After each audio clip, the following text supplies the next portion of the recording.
Hey y'all, welcome back to the Skookum Report. I'm Bob, and today's Bigfoot encounter comes from Clark County, Washington. And looks like this happened in August 2006. This gentleman writes, "My brother-in-law and I were headed east on Lucia Falls Road when we saw something on our left, sort of like it might have been a shooting star. It was still light outside, but barely. He thought it might have been a light airplane crashing, and he was a medic, so we pulled over to the side of the road and got out of the truck and listened. But we heard nothing, no cries for help, no sounds of metal burning, nothing, silence. This area is due south of the city of Yacolt and east of Louisville, Washington, but only a stone's throw away from Molten Falls State Park proper. We had been over on Yacolt Mountain Road earlier and had come down this way via Kelly Road, where it intersects with Lucia Falls Road. Thinking we should help, just in case it was a small plane down, we worked our way through the brush and trees to where the railroad tracks parallel Lucia Falls Road, and I told him one of us better run back and get the flashlight, just in case it was a down plane and somebody's hurt. And he yelled he was going on ahead to see if he could find the source of the flash of light and look for survivors. At this point, I stopped and turned around real quick to race back to the truck. I have a high-powered spotlight that's portable, and in the back of my mind, I was hoping that the batteries were still good. When I turned to make my way back to the truck, I could swear I saw a big man higher up on the road near the truck, just standing there. But I caught my foot on something. I looked down for a minute to get a better grasp on where I was stepping, and when I looked up again, he wasn't there. I called out to him, but I didn't get any reply. Now, I was limping a little. I finally got back to the truck. The batteries were working fine, and it was almost completely dark by this time. I grabbed my wife's cell phone off of the seat. I tucked it into my pocket, and I shouldered a loop of rope just in case and grabbed a lantern. I don't remember seeing another car on the roadway there, but I remembered wondering, where's this man and where did he come from that I'd seen on my way up below the apron of the road on my way back up to the truck. He was nowhere in sight. I hurried on to catch my brother-in-law and wondered too where he was, because by now I was barely finding my way and it was getting darker. I called out to him, but there was no answer. I moved on slowly toward where I thought I had left him at the railroad tracks, and I looked both ways on the tracks, but I didn't see anything or my brother-in-law. I called out again and I listened intently.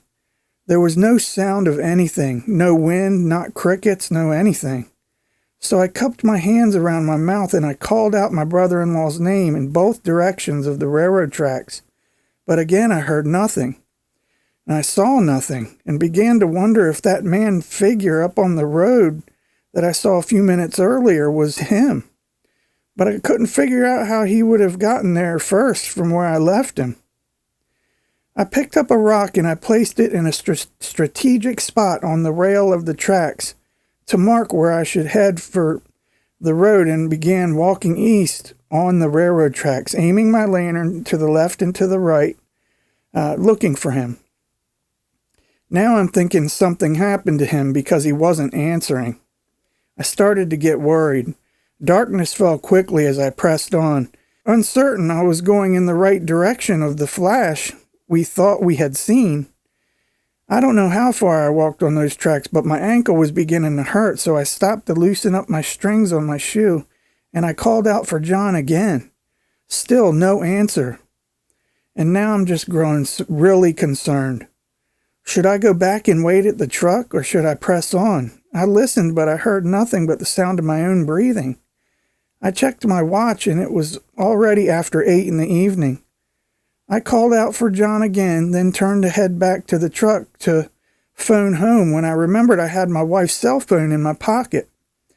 The lantern scanned the tracks and the terrain left and right of the tracks as I came back upon the marker rock that I had placed on the rails. No sign of John, but maybe he went in the other direction, I thought. So I left the marker on the rails and I walked the tracks in the other direction for about 15 minutes, calling out for him all the while. About the only thing I noticed was that it was really quiet. Where was my damn brother-in-law?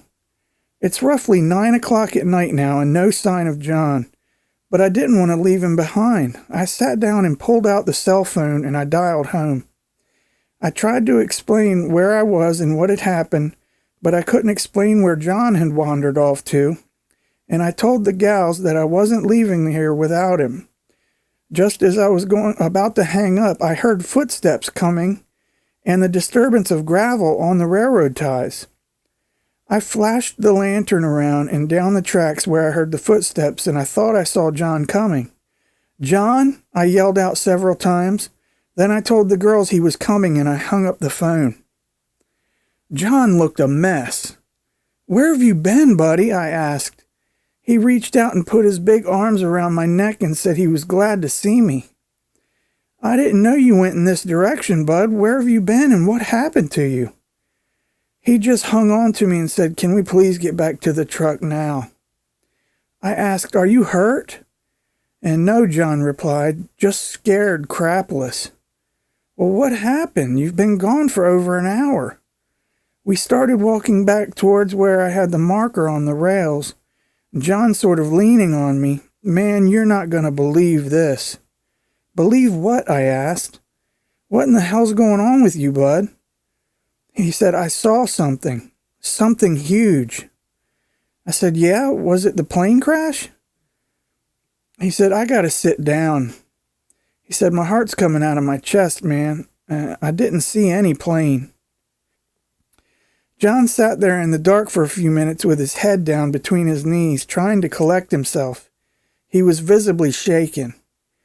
He told me there was something out there. He said something man-shaped. Very tall, but looked like the thing had hair all over it.